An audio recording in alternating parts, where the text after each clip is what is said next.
after the fires are out. The smoke is cleared. The divorce is over. The widow has stopped wearing black. The sun has risen. The monsters are dead. The world is saved or destroyed. The storm has calmed, and the trouble is over. What do you do next? Find out in the first anthology of work by the Pikes Peak Writers. From mystery to romance and science fiction. From heartfelt essays to poetry that moves the soul. We can't promise only happy endings. Just that moment when you pick yourself up out of the wreckage and find the strength to begin anew.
Well, hello, and welcome to this celebration of the Fresh Starts Anthology. My name is Mark Leslie Lefebvre, and I am thrilled to have with me three of the dynamic contributors to this new, exciting anthology from Pikes Peak Writers. Bowen, Terry, Josh, welcome. Thank you. Thank you. Thank you for having us. I am so thrilled to talk about this. So today, as we're doing this live recording, it's Friday, April 9th, and today is release day. Congratulations, guys. Thank you. Thank you again. Thank you. Very happy. Yes. I It's been a want long to, time. yeah, and I know I want to get some of the background stories, so I'm going to be talking to each of you about the stories, some of the background behind the stories, but I first want to talk about, talk about a little bit about the group, about Pikes Peak Writers, what it is, and then we can kind of segue into the anthology itself.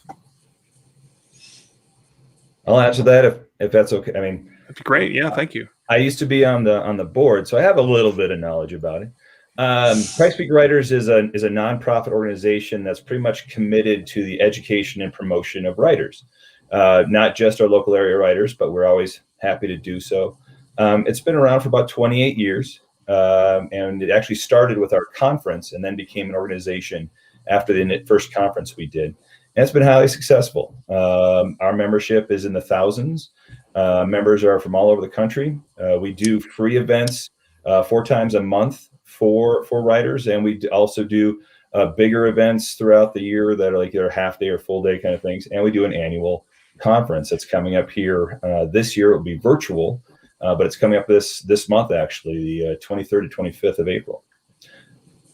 Oh, cool. So, I mean, I have actually had the honor of being at one of the Pikes Peak in-person events at your gorgeous location, which is near a mountain. I can't remember the name of it, but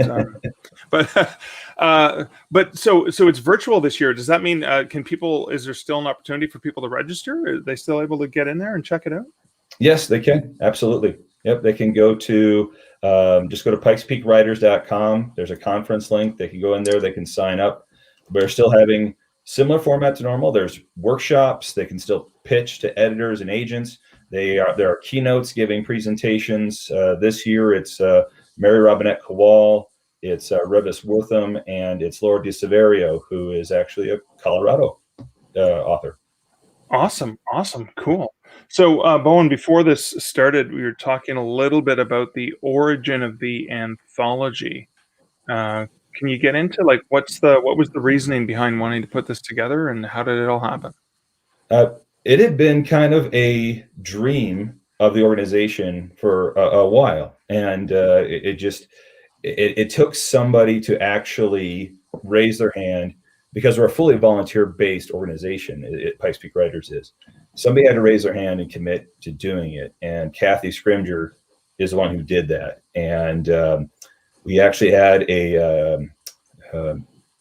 little meeting, a briefing of some people who had done anthologies in the past, had edited them, put them together. And in fact, one of them was up there who helped the Rocky Mountain Fiction Writers do theirs. Anyway, they gave us a nice presentation on this is what it takes to do it. And Kathy was not dissuaded. She still decided she will take the reins. And for the last almost 3 years, she got a team together, an editorial team. They, farmed out getting submissions. They did all the work, and they created this amazing inaugural anthology that we're part of. Excellent. So you mentioned something about they have members from all over the place, 1,000 members. And so when I first saw this, I thought, you have to be either a member of the group or you have to live locally to have participated. Was that the case? No, not at all. As we were talking about before we got on live, there was people from all across the country that submitted. I think we even had some from outside of the country submit. So yeah, it was, I think it was well over like 200, I want to say 233 submissions. It was a large number of submissions that came into this, our first anthology, that they had to whittle down to what you see in the book now. Very, very cool. So there is a comment from Dennis, who says, "Nice cover, Josh," which is the perfect segue. Thanks, because I'm going to pop the cover up on the screen. I know we saw it in the opening intro, but I'm just going to pop it up really quickly. It should appear kind of between us. Where's it? Where's the cover? If only I knew how to use this technology. There it is. Let's pop the cover up so we can have a quick look at the cover. So Josh isn't just a writer to the anthology, but also put the cover together. It is quite gorgeous. Can you talk a little bit about the inspiration for this cover? Yeah, absolutely. So I had been talking with Kathy about, I guess, the cover and the editorial team, and so they gave me a lot of creative freedom.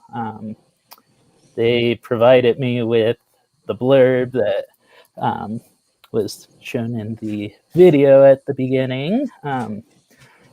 So really, I just worked with that and worked up a couple roughs for them to take a look at. I kind of had one that was a little more based with the mountains, and then kind of loose concept of what we ended with, and then had another one with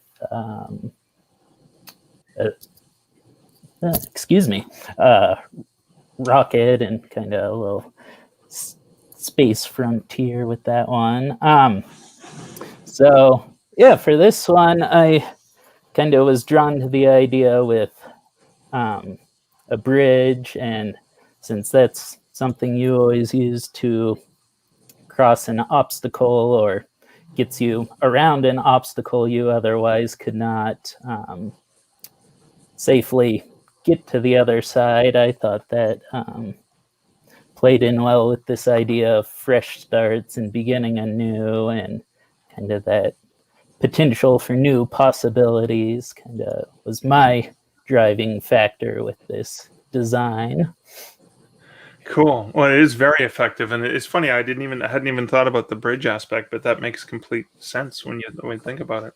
So, Terry, I know this. We were talking earlier about the story that you submitted, and the story was not a fresh new story you had just written, but it actually has a bit of legacy or a little bit of history. Although it did sync up with what they were looking for, didn't it? Can you talk about that? Right. I actually, after we talked previously, went back and looked. I wrote that story in 2002. Okay. I belonged to an online group, long since defunct. I mean, CompuServe doesn't exist anymore, or any of that. I had no desire to be a writer. I was just playing. It was just fun. And every week they had this little prompt called "Open the Envelope." And I went into that full, and it would be anything. It would be write something using these 5 words, and you'd have to work out a short story. Okay. So I can't remember the prompt for the life of me. I don't know what led to this one, but there must have been something. And it's more women's fiction than I write. And I think I entered it in a local, I lived in Florida then, in a local contest, and it didn't do all that well. But, you know, word to writers, don't throw anything away, because you never know. What's 2020 minus 2002, 18 years later. Wow. I saw the call for stories, and I'm not good at writing to a theme. I found my niche, and that's where I want to live, mysteries and romantic suspense. But I looked and I said, this was about a woman who had been divorced fairly recently, lived in New York City, big city girl. She moves to a small town in Colorado, and she's making all the adjustments and gets together with the group of women reluctantly, and they bring her out of her shell. And it was just a kind of a fun thing to do. So I looked at it and I said, well, I have this story, and she's got a fresh start in life, and it fits the blurb, although they didn't have the blurb then. So I took it out and polished it. I will admit that what I wrote in 2002 isn't as good as what I can write now. It didn't need a whole lot, though. It's kind of scary. I submitted it, and it was one of those, if it goes, it goes, and if not, it didn't cost me anything. Wow. It made the first cut, and I go, whoa, and then it was accepted. I go, okay, maybe I should have more confidence in my ability to put words into sentences, into paragraphs, and into stories. Even 18 years ago. 18 years before you had all of that experience under your belt with the different series. Yeah, I mean, It was, everything was learning. I was having fun because I had not wanted to be a writer from the time I was 4. I had an AARP card before I even started thinking about writing. So it was just like, no more room for needlepoint. Might as well start writing. Wow. I love, and you did say this when you're talking about writers, is never throw anything away, because this story from 18 years earlier was given a fresh start, was given an opportunity to be out there in this fantastic anthology. That is a great lesson for writers as well. Thank you for sharing that. My pleasure. So there is a comment, another comment I'm going to pop up, and it's from the PPW anthology. It said, we had 255 submissions, and submitters were from across the U.S., along with India and Germany. So very global in that, because, from the top of Pikes Peak, you can almost see the world, right? Okay. Kansas. Yes. So Bowen, tell us your story. What is the story, and then we'll want to dig into maybe some of the behind the story and what the inspiration might have been. I would say a similar, or at least a parallel kind of beginning to what Terry was saying. It was one of those that I just started writing and let's see where this idea goes kind of thing. And it kind of evolved into, well, what if instead of 2 adventurers at the peak of their career, where maybe it's 2 adventurers who are in the swan song of their career and are trying their hardest to get out of their life. They don't want to be fighting and saving the world anymore, and they're tired of it, and they want to retire to the coast, but they keep getting pulled back in. And the more I wrote it, the more I enjoyed it, and to the point where it's the basis now of a series of short stories that I'm writing. That's these same guys who are constantly remembering the good old days as they're constantly doing stuff. So that's kind of where it came from. And I wanted to also try my hand at bringing a more humorous voice into the kind of classic sword and sorcery vein that's usually got a lot of darkness, at least on the outside, pushing in on your main characters, but you usually have a central friendship. If you look at like Fritz Lieber's Fafhrd and the Grey Mouse, or those guys that come together, or even Scott Lynch's Gentleman Bastards characters, and that's kind of where it came from.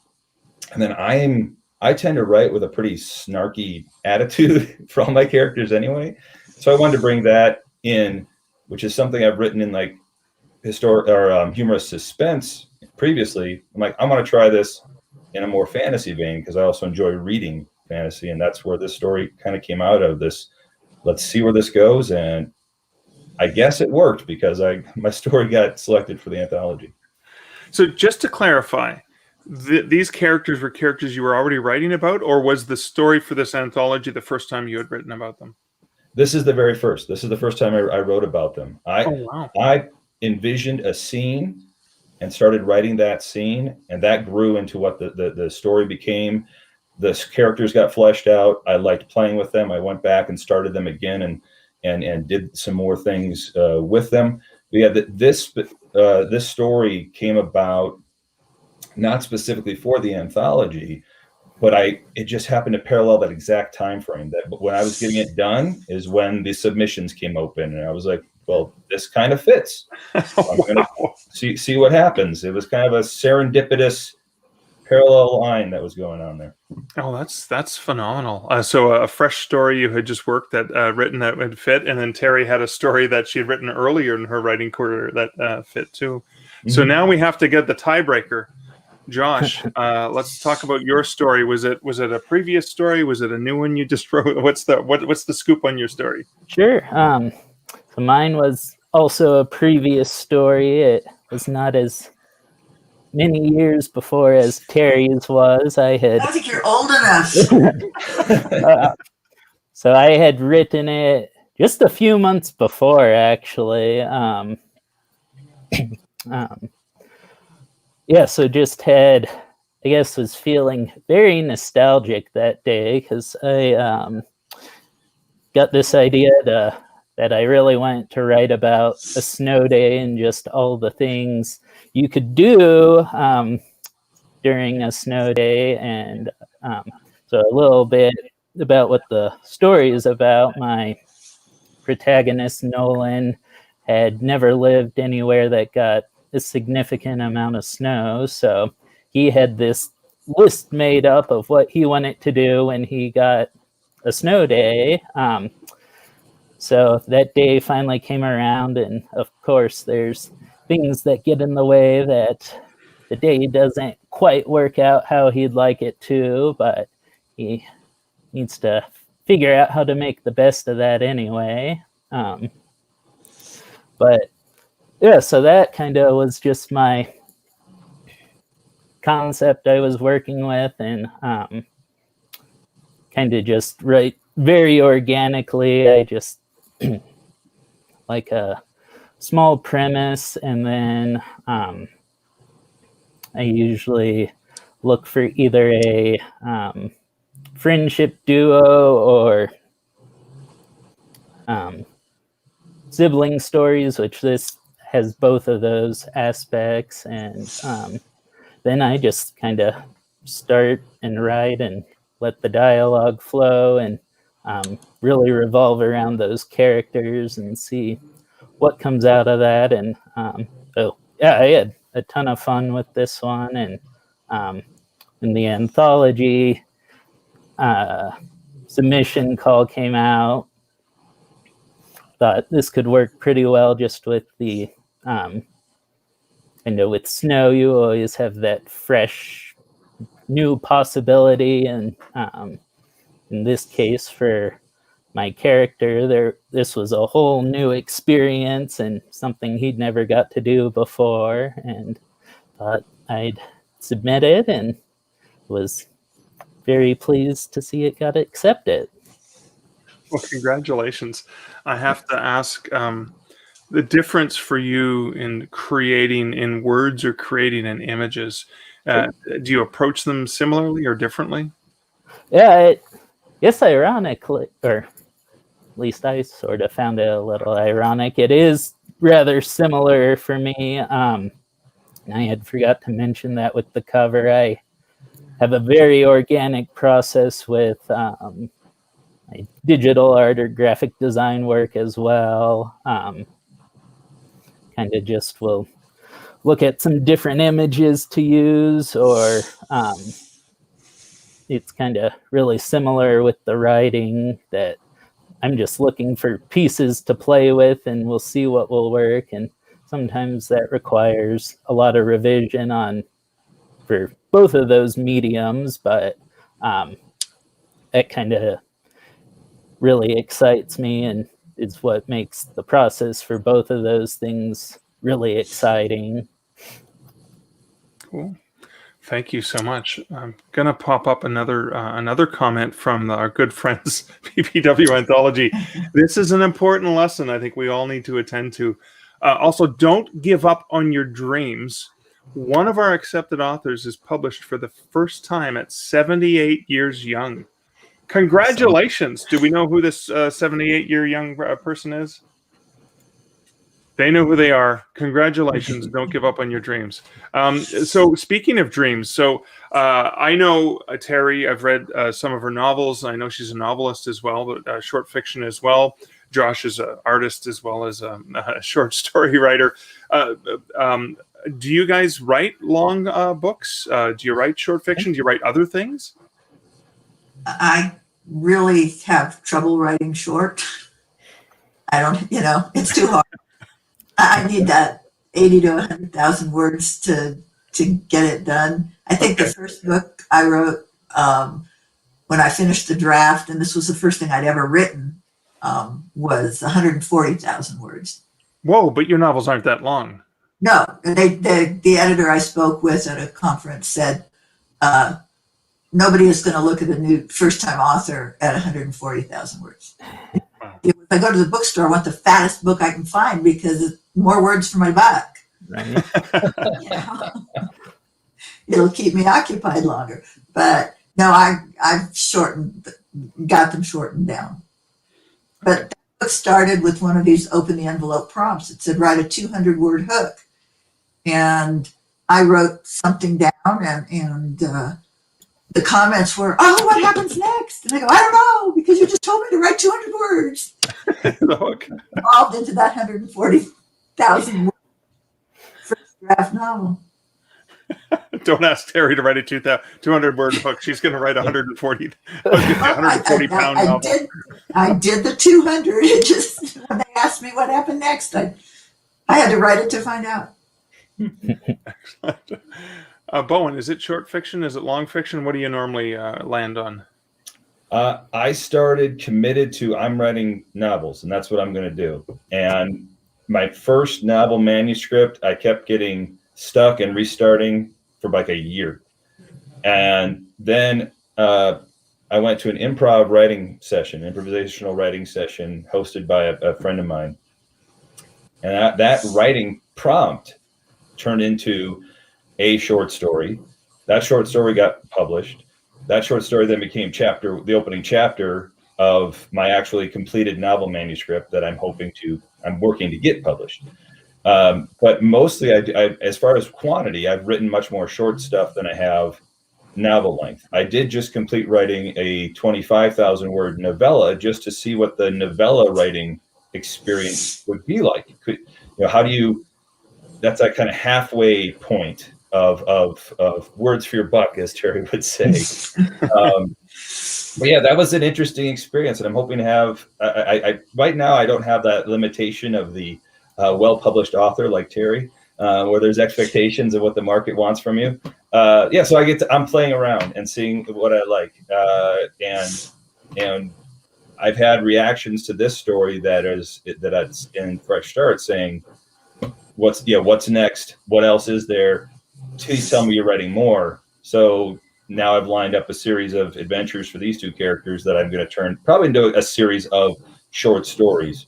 So that's my plan for right now. Plus trying to get my manuscript that's already out there.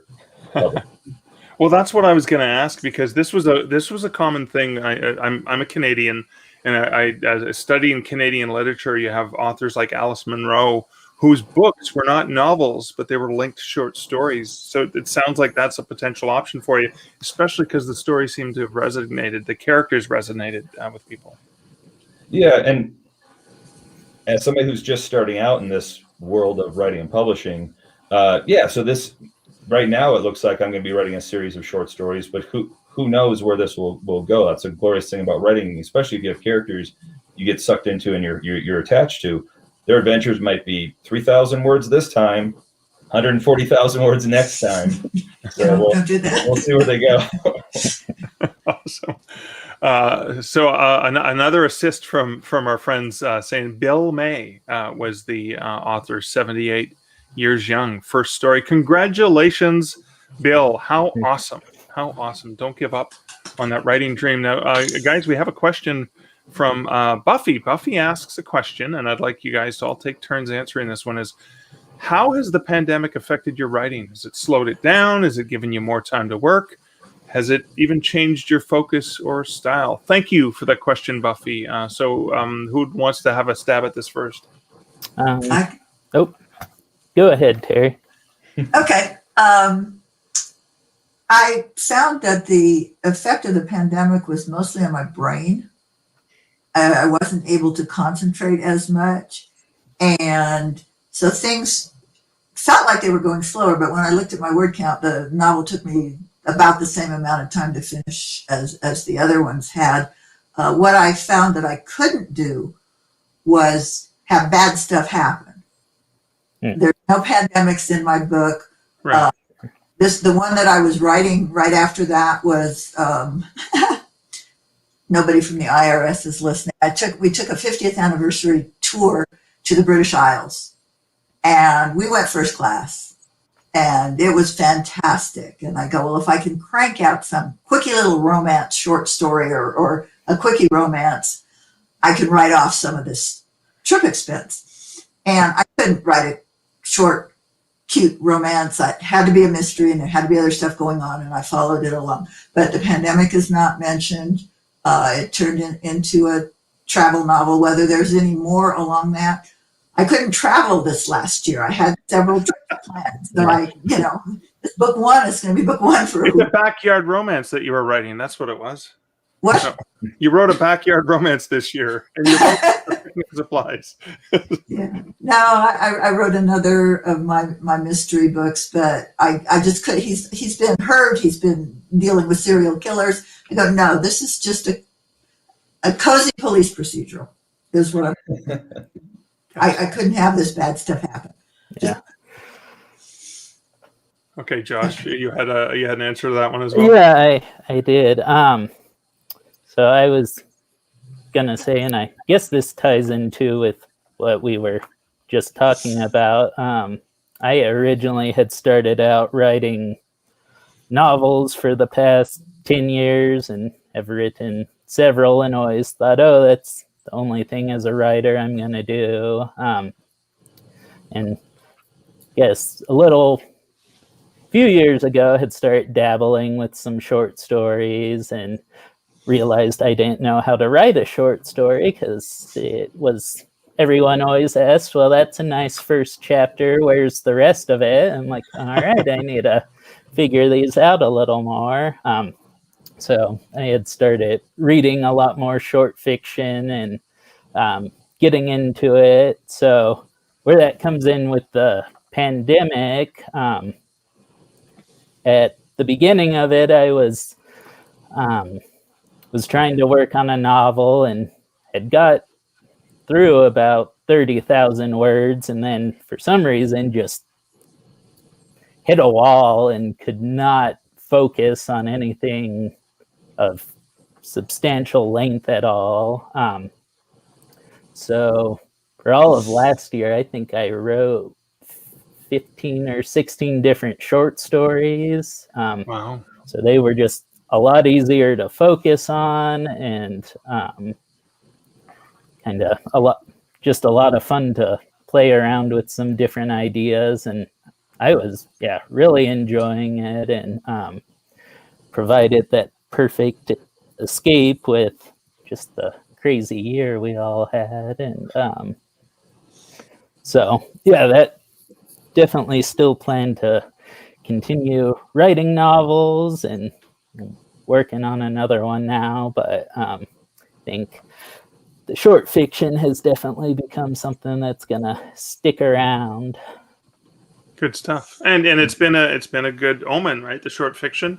got picked up by Awesome Anthology. That's right. Excellent. How about you, Bowen? Well, I'm in a kind of a different situation than these two. I'm a parent. I have a third grade daughter.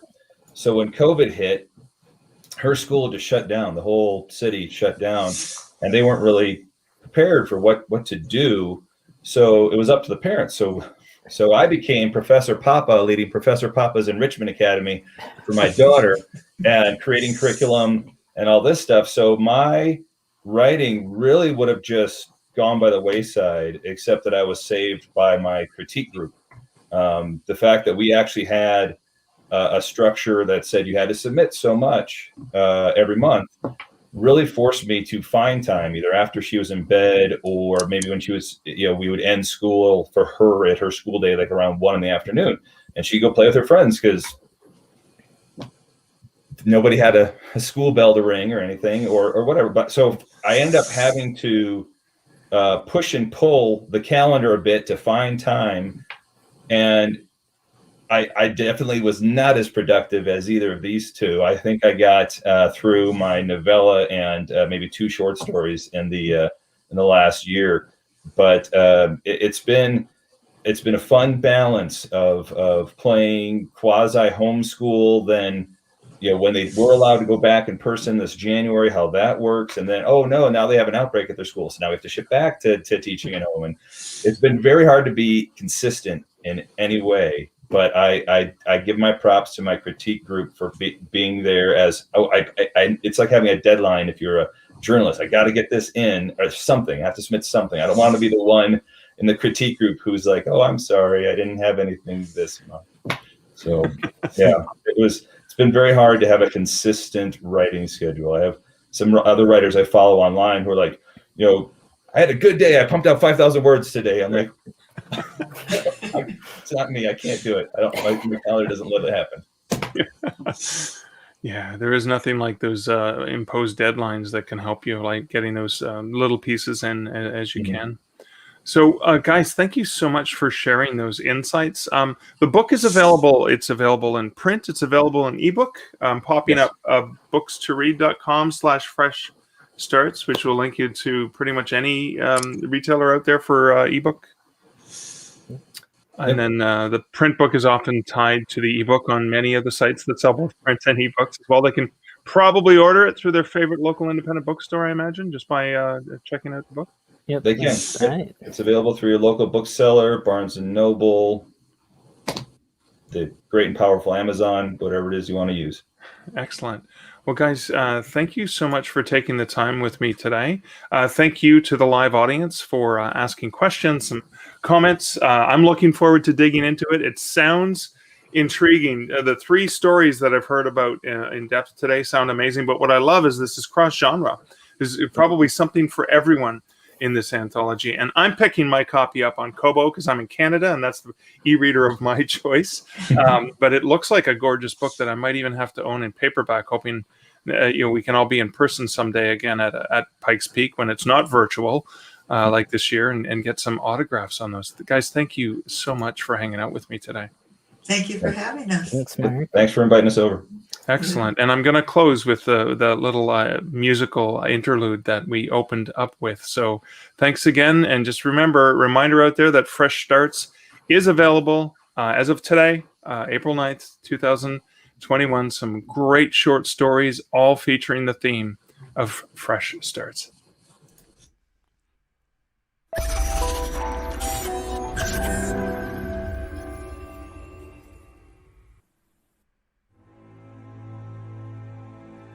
After the fires are out, the smoke is cleared, the divorce is over, the widow has stopped wearing black, the sun has risen, the monsters are dead, the world is saved or destroyed, the storm has calmed, and the trouble is over. What do you do next? Find out in the first anthology of work by the Pikes Peak Writers. From mystery to romance and science fiction. From heartfelt essays to poetry that moves the soul. We can't promise only happy endings, Just that moment when you pick yourself up out of the wreckage and find the strength to begin anew.